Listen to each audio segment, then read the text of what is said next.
د رزق په اړه باید دا په یاد ولرو چې د رزق تنګول او پراخول فقط الله تعالی په لاس کې دي. هغه چې چاته وغواړي ډیر ورکوي او چاته چې وغواړي کم ورکوي. الله تعالی فرمایي والله يرزق من يشاء بغیر حساب. الله تعالی چې چاته خوښه شي بې حساب رزق ورکوي، او که بیا چاته کم ورکړي نو په هغې کې هم د الله تعالی خپل حکمت وي. بعضې خلکو ته د رزق ډیروالی تاوان او تکلیف رسوي، او بیا بعضې خلکو ته د رزق کمی د فتنو او د مشکلاتو سبب ګرځي، عین تر دې پورې چې د دوی د ایمان د تګ ویره پکې وي. په همدغه ډول بعضې خلک د رزق په ډیري د الله تعالی له یاده غافل کیږي. انسانان مختلف طبیعتونه لري. الله تعالی په خپلو بندګانو مهربانه دی. هغه پوهیږي چې کوم بنده سره څنګه معامله وکړي، چاته ډیر ورکړي او چاته کم ورکړي.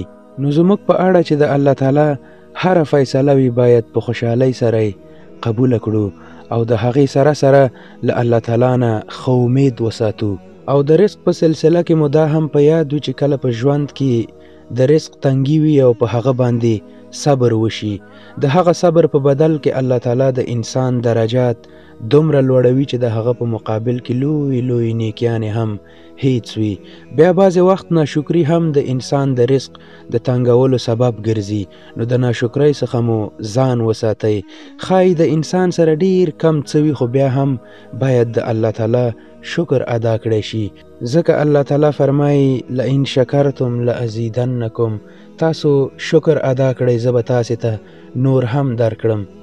د هر چا سره چې هر څومره وي بیا هم د کمی په جړا جاړي، ځکه پیغمبر صلی الله علیه وسلم فرمایلی د دنیا په معاملاتو کې له ځانه ټیټو خلکو ته وګورئ چې له هغې سره څه دي، چې د انسان سره هر څه وي په هغې راضي کیدلی شي. او دا هم په یاد ولرئ چې په حقیقت کې الرزاق الله دی.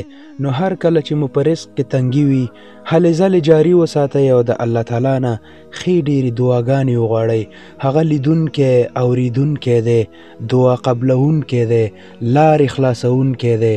د ځمکو او د اسمانونو د خزانو کلیانې له الله سره دي. هغه چې چاته وغواړي رزق پراخوي او چاته چې وغواړي تنګوي، او هغه په هر څه باندې پوهیږي. او د ټولو مخلوقاتو د رزق ذمه د هغه په غاړه ده. هیڅ داسې ساکخ نشته چې د هغه رزق د الله په ذمه نه وي. له میږو څخه وړوکی میږی او له هغې نه هم وړوکی مخلوق، په دې ټولو یې الله تعالی خوري او سکوي.